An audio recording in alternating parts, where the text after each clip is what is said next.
Bien, la donación, sí, como la vemos, está en nuestro Código Civil. Encontramos que la donación se encuentra en el libro tercero, que habla de derechos personales, deriva del artículo 1542 a 1573. Lo importante que ustedes sepan que esto se mantiene, que la donación es un contrato, ¿sí? Algunos decían que era un acto unilateral, que vamos a ver que es una de las características de este contrato, pero se entiende que si hay un contrato hay un acuerdo de voluntades, más allá que la obligación sea solamente del donante y no del donatario. La definición técnica o la definición legal la encontramos en el artículo 1542, que dice que hay donación cuando una parte se obliga a transferir de forma gratuita una cosa a otra, y éste lo acepta. ¿Qué es lo que vamos a analizar de esta definición? Bien, en primer lugar, habla de dos partes, ¿sí? Que era lo que ya les adelantaba, hay un donante por un lado y un donatario por el otro. En segundo lugar, el objeto del contrato de donación es una cosa, ¿sí? Que ya vamos a ver cuando hablemos de bienes muebles o bienes inmuebles, va a haber distintos regímenes o distintos artículos que lo van a integrar. Y la tercera cosa, o el tercer elemento, es la aceptación por parte del donatario.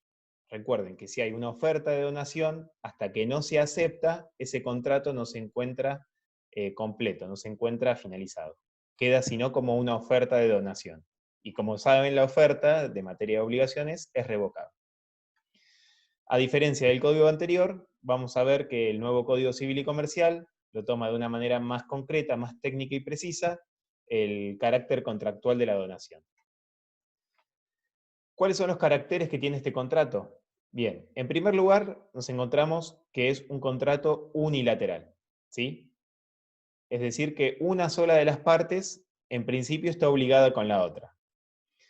Es a título gratuito, que esta es una de las características fundamentales de toda donación, es decir, que no hay una obligación de entregar dinero para la otra parte, sino que es de carácter netamente gratuito.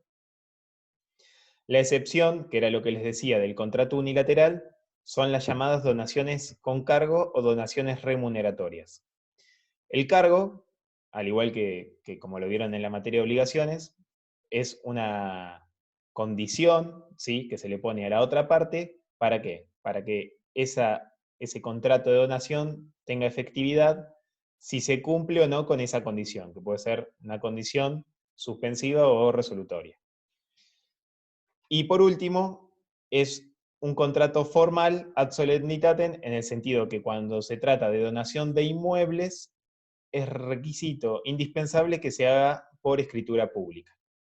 Vamos a ver también que las cosas muebles registrables es obligatorio que se hagan por escritura pública, por ejemplo, la donación de un vehículo, la donación de una aeronave, la donación de un barco, y también cuando se constituyen prestaciones periódicas y vitalicias, la llamada renta vitalicia.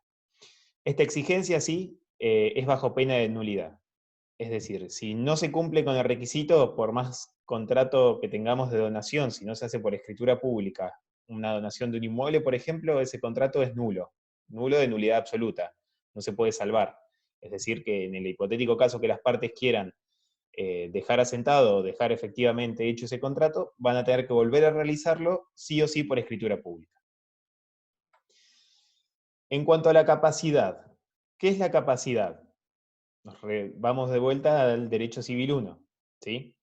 Lo que se pide es que tengan capacidad de ejercicio, es decir, plena capacidad para disponer de sus bienes. Y hace una aclaración especial que dice que aquellas personas que hayan sido emancipadas, ¿sí? La emancipación vigente, la única que queda en nuestro código, es la de matrimonio. Ya no existe esa emancipación que hacían los padres cuando eran menores de 18 años. Tiene limitaciones, que son las establecidas por el inciso B del artículo 28. Es decir, la regla general determina que para poder hacer donaciones, ¿sí?, necesitamos tener capacidad para disponer. Y hace esa aclaración que los menores que hayan recibido a título gratuito, ¿sí?, un bien, por ejemplo, si los padres de ese menor le donaron un inmueble, ese menor no va a poder disponer libremente del inmueble donado, sino que previamente va a necesitar una autorización que va a ser sí o sí por vía judicial.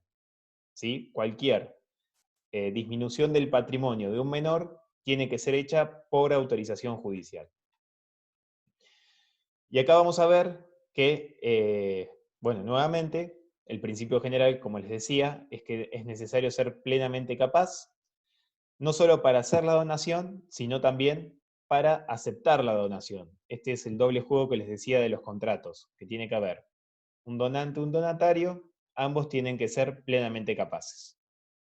¿Qué pasa cuando el donatario, o sea, el que recibe la donación, es incapaz y no puede expresar su voluntad?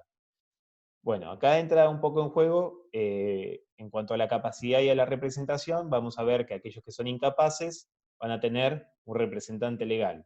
Obviamente, este representante legal, que puede ser un curador, ¿sí? Si es judicial, o puede ser un apoderado, si la persona era capaz y se le sobrevino una incapacidad, y, por ejemplo, otorgó un poder mientras era capaz, el cual se encuentra plenamente vigente, este representante legal puede aceptar la donación, ¿sí?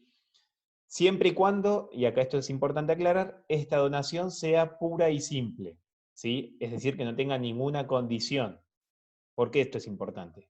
Porque supongamos que la donación de un inmueble viene con un cargo o viene con una obligación para el donatario de, no sé, por ejemplo, alquilarlo durante 5 años y el alquiler dárselo al donante. Es decir, que tiene la obligación previa de administrar, firmar contrato de alquiler, cobrar el alquiler y darle ese importe que alquile al donante original. En esos casos, como hay una condición, no va a poder aceptarla el representante legal por sí, sino que previamente va a necesitar que el juez, a través de un incidente judicial, ¿sí?, autorice la aceptación de esa donación. Y en cuanto a las cosas que pueden ser donadas, esto también es importante, la regla general dice que se puede donar cualquier cosa mueble o inmueble. Requisito indispensable, que el donante sea el dueño, es decir, que tenga el dominio al momento de contratar.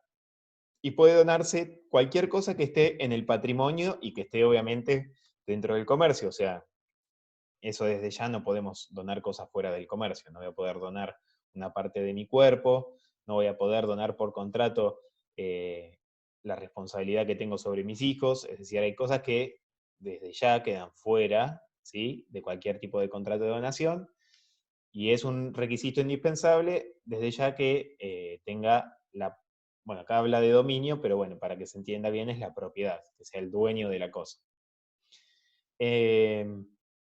Existen, no sé si han visto ustedes en su actividad profesional, que las donaciones, cuando hablamos de materia de inmuebles, se hace o la donación pura y simple, en la cual se dona la propiedad en su totalidad, o si no existe la donación de la nuda propiedad, es decir, que hay un desmembramiento del derecho real de dominio y nos encontramos con el derecho de la nuda propiedad y con el derecho real de usufructo. Muchas veces, cuando hablamos de donaciones familiares, es muy común que los padres le donen la nuda propiedad a los hijos, ¿sí?, y se reserven el derecho de usufructo hasta su fallecimiento. Y el día de mañana, cuando ellos fallecen, el hijo o los hijos, dependiendo obviamente de la situación, lo que hacen es recuperan el dominio pleno de ese inmueble. Pero ya teniendo la nuda propiedad, se aseguran de no ir a una sucesión, de tener que presentar el trámite por vía judicial, etc. Es como una forma previa o una forma de organizar, ¿sí?, la sucesión o el patrimonio familiar pensando a futuro. En cuanto a las formas de la donación, esto también, como les había adelantado, según el artículo 1552, cuando hablamos de donaciones de inmuebles y de bienes registrables, sí o sí es necesario que se hagan por escritura pública, bajo pena de nulidad. Solamente en aquellos casos en los cuales interviene la nación o el Estado, ya sea nación, provincia, municipio, existe la posibilidad de hacerlo por la vía administrativa. ¿sí? Es decir, se hace un expediente, se sigue todo el trámite administrativo, y cuando surge el acto administrativo, se inscribe directamente en el registro como acto administrativo sin necesidad de hacer la escritura pública. Esa es la única excepción. Después lo demás, sí o sí se tiene que hacer por escritura pública. Y acá les había hecho el comentario que dentro de cosas móviles registrables que sí o sí necesitan escritura, encontramos automotores, buques y aeronaves. Con respecto a los automotores, es importante también destacar que, si bien el registro es un registro constitutivo, ¿sí? Habitualmente cuando uno transfiere un vehículo se hace por un formulario 08, que no es un instrumento público, sino que las mismas partes lo formalizan, ya sea a través de la internet, ahora de la web, perdón, de la internet, a través de internet, haciendo el trámite online y luego presentándose en el registro, o a través de un formulario 08 que puede estar certificado por escribano, o lo pueden certificar en el mismo registro. Si hay una donación, ¿sí? Donación de auto, si hay una donación del vehículo, el registro exige que se haga por escritura pública, si no, no te toman ningún otro formulario. Con el tema de buques y aeronaves surge algo similar, si bien tiene otro registro, el registro de buques, que está a cargo de la prefectura, y el de aeronaves, que también está a cargo de otro organismo, que ahora no recuerdo cuál es. En estos casos es una exigencia, ¿sí?, que se hagan por escritura y la inscripción se haga en estos respectivos registros. Una de las excepciones que encontramos acá van a ver que es las acciones. Es decir, cuando una sociedad se transfiere, ya sea las acciones en una SA o las cuotas sociales en una SRL o cualquier tipo de acción, dependiendo del tipo societario, vamos a ver que no es necesario, ¿sí?, que se haga por escritura pública, sino que se puede hacer por un instrumento privado, con firma certificada, pero el requisito que le da la Ley General de Sociedades es que esa transmisión de acciones quede asentada en el libro de registro de acciones. Esa sería la única excepción que se puede hacer a través de otro instrumento que no sea la escritura pública. Bien, en cuanto a los efectos de la donación, vamos a ver que en primer lugar, este contrato lo que impone es que el donante, ¿sí?, tiene que entregar la cosa que dona al donatario. Ahora vamos a ver también que, desde ya como todo contrato, hay algunas cuestiones que entran en juego, por ejemplo la mora. ¿Qué pasa si hay mora en la entrega? Al ser una donación, y dijimos que era un contrato bilateral, no surgiría para la otra parte, ¿sí?, o sea, para el donatario, una acción para el reclamo, dado que lo que está haciendo el donante es entregarle una cosa de forma gratuita, es decir, no exige una contraprestación de la otra parte.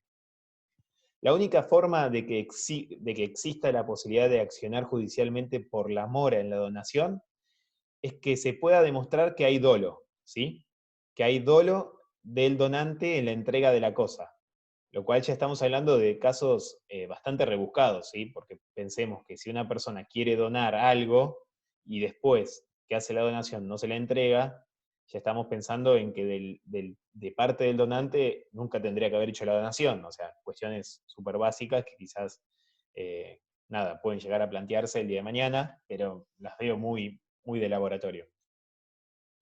Y en este caso, si la cosa se pierde, ¿sí?, y se demuestra el dolo, recién ahí podría llegar a haber alguna responsabilidad para el donante. Pero si no hay dolo y la cosa se pierde, ¿sí?, y no se puede demostrar esta situación, no existe reclamo de la otra parte.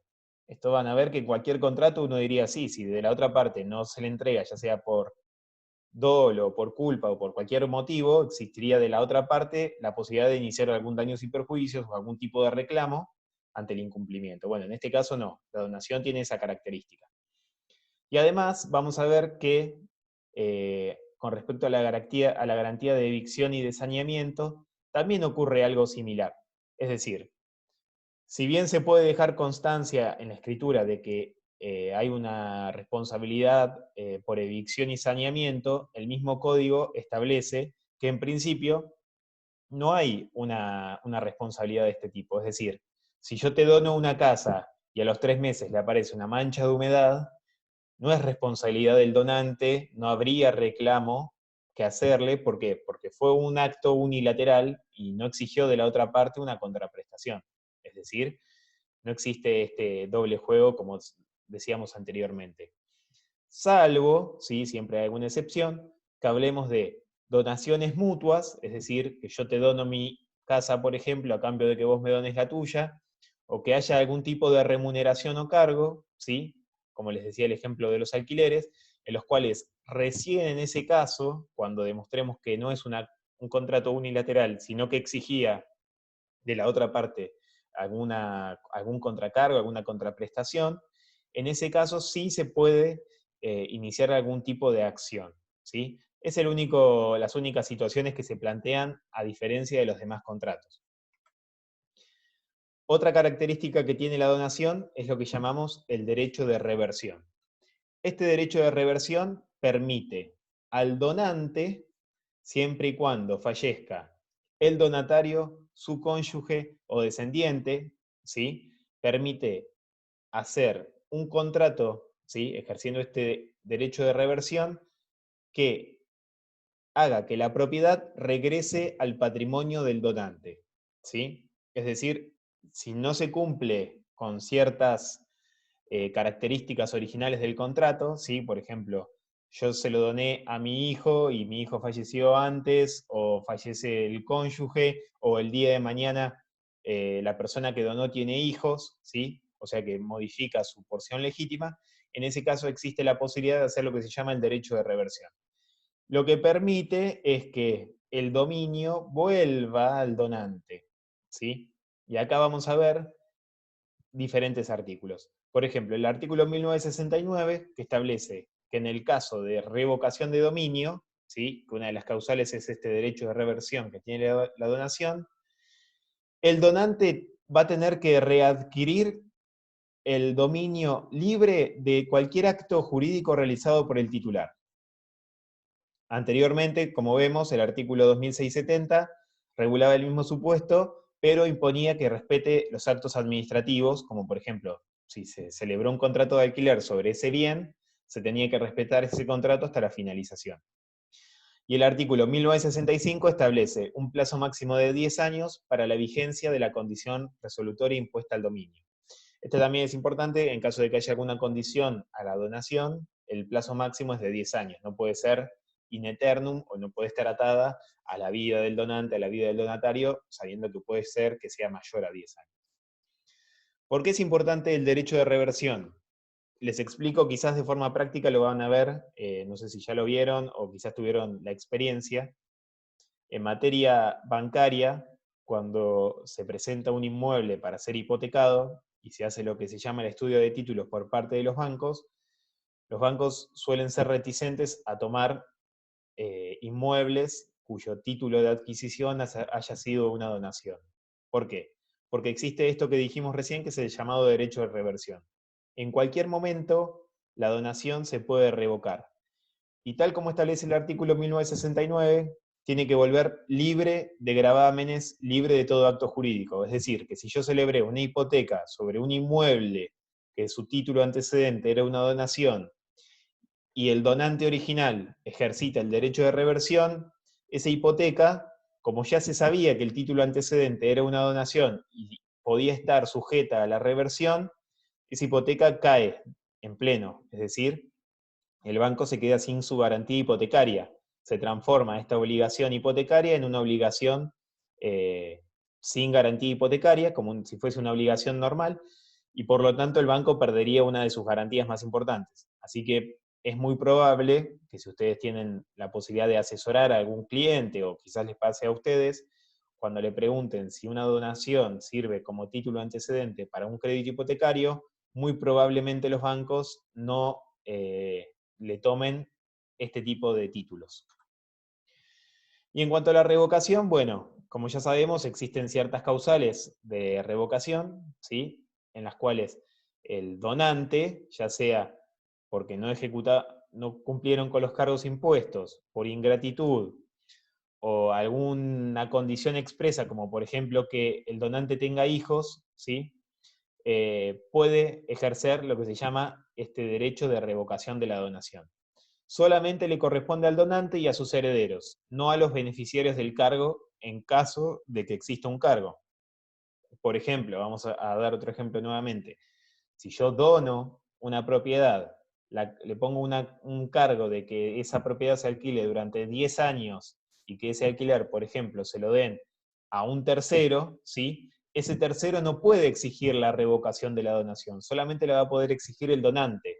Lo único que va a poder ejercer este tercero es pedir la acción de cumplimiento de su cargo, es decir, que se cumpla con, en este caso puntual, el pago de los alquileres durante el periodo de tiempo. Bien, y como último tema, ¿sí?, de donaciones, vamos a ver las donaciones inoficiosas y la observabilidad de los títulos. Vamos a ver que el artículo 1565 define a la donación inoficiosa como aquella que exceda la parte disponible del patrimonio del donante. ¿Qué significa esto? Que si el donante, ¿sí?, supera su legítima, es decir, recuerden que la legítima, o sea, el donante puede disponer solamente de la tercera parte, es decir, del 33% de su patrimonio, como título, con cualquier causa lo puede dar a un tercero. Pero necesariamente las 2/3 partes de su patrimonio tienen que ir a sus herederos legítimos, ya sea hijos, cónyuge, si no tienen hijos ni cónyuge, a sus padres, y recién en el hipotético caso que no tenga ningún heredero forzoso, ahí va a poder disponer libremente de la totalidad de su patrimonio. ¿Qué sucede? Cuando yo hago una donación, nunca voy a saber si afecto o no la legítima, sino hasta que se muere el donante. Y recién ahí sus herederos van a poder ejercer este derecho. ¿Para qué? Para que se reduzca, ¿sí?, una llamada acción de reducción, que lo que permite es que lo que se fue del patrimonio regrese al patrimonio del donante original, que ahora sería el causante, y recién ahí podamos repartir nuevamente lo que había. Solamente en estos casos se puede ejercer esta acción de reducción, y aquí es donde aparece la cuestión más importante, que es la siguiente. Cualquier donación que se haga, ¿sí?, cae dentro de esta observabilidad. Es decir, cualquier título que se haga a través de la donación podría caer dentro de la llamada donación inoficiosa, y nunca lo vamos a saber hasta que se muere el donante. Esto generó una controversia a nivel doctrinario, ¿sí?, que lo que hacía era que los donatarios se encuentren en una situación de incertidumbre hasta que el día del fallecimiento del donante los herederos no ejerciten la acción de reducción sobre su bien inmueble. Y esto también generó, en la actualidad, como les decía anteriormente, lo de los créditos hipotecarios, que ningún título que se haya hecho por donación pueda ser utilizado como garantía hipotecaria. Vamos a ver, y esto también está en los artículos que le subí, que hay varias posturas en torno a si es o no es así realmente en cuanto a la observabilidad del título. La mayor parte de la doctrina entiende que si yo hago una donación a un heredero forzoso, ¿sí?, es decir, a los hijos o a los padres, obviamente entre cónyuges no se podría contratar, salvo que tengan la separación de bienes, ¿sí? Si yo le hago una donación a mi heredero forzoso, no caería dentro de esta observabilidad, que es lo más normal. O sea, cuando un padre le dona a un hijo, no creo que haya una observabilidad en cuanto a la afectación de la legítima. Sin embargo, estas cuestiones se siguieron debatiendo y la doctrina entiende que este tipo de títulos en los cuales se dona de padres a hijos no sería observable, no caería dentro de estas donaciones inoficiosas, pero las donaciones que se hagan a terceros, que no sean herederos, por ejemplo, cuando un tío le dona a un sobrino, que ese es un heredero no forzoso, ese tipo de títulos sí sería observable, no podría ser utilizado para algún tipo de trámite bancario o cualquier otra situación, y tendría que esperar, ahí sí, como dice este PowerPoint, 10 años, ¿sí?, que es el plazo genérico que le da el código para prescripción de la acción de reducción. Tendría que esperar 10 años para que ese título no pueda ser impugnado y por lo tanto le quede un título perfecto. Recuerden que la idea siempre es, en materia notarial, cuando se hace una escritura, es que el título sea perfecto, es decir, que no pueda ser observado por ninguna otra cuestión. Las donaciones tuvieron ese impasse y fue, ya les digo, discutido en la primera etapa de la sanción del Código Civil y Comercial, todavía se sigue discutiendo. Trámites pre- y post-escriturarios. Si vieron el PowerPoint, que lo subí hace poquito al de compra-venta, van a ver que los trámites pre- y post-escriturarios, y cuando veamos también la permuta, son muy similares, ¿sí? Hay muy pocas cosas que se modifican. Por ejemplo, certificado de dominio siempre se va a tener que pedir. La única diferencia es que en este caso se tiene que pedir con motivo de donación. Cuando se pedía una compraventa, se pedía con motivo de compraventa. El certificado de inhibición, lo mismo, si una persona está inhibida no va a poder disponer de sus bienes ni a título gratuito ni a título oneroso, es decir, primero tiene que estar sin ningún tipo de inhibición para poder disponer. Certificado de libre de deuda municipal, primero el provincial a través de ARBA, que se pide un liberado de impuestos inmobiliarios, un certificado catastral para saber la evaluación del inmueble, certificado de deuda municipal para saber que no debe nada con la municipalidad, un informe, si esto es importante, informe de deuda de agua, es decir, que no es necesario que sea certificado, sino que se informa solamente que hay una deuda de agua, y un certificado de libre de deuda de expensas en caso de que sea un departamento. Y cuando hago la escritura de donación, con respecto a los trámites post-escriturarios, ahí vamos a ver que primero se expide el testimonio, es decir, una vez que se firma la escritura, el escribano, ¿qué hace? Expide del protocolo el testimonio. Después, ese testimonio se le inscribe en el registro, se hace la minuta y se inscribe en el registro. Mientras tanto, mientras se hace la inscripción en el registro, que da de 20 a 30 días, pago las deudas que retuve, inmobiliario, municipal, expensas si había, libero los certificados, es decir, una vez que los pagué, presento los pagos en estos organismos, y por último, una vez que sale inscripto el título, anoto en el protocolo los datos de la inscripción, y por último le entrego al titular registral el título inscripto. Esos serían los trámites post-escriturarios. Bien, básicamente con esto terminaríamos esta primera etapa de lo que es la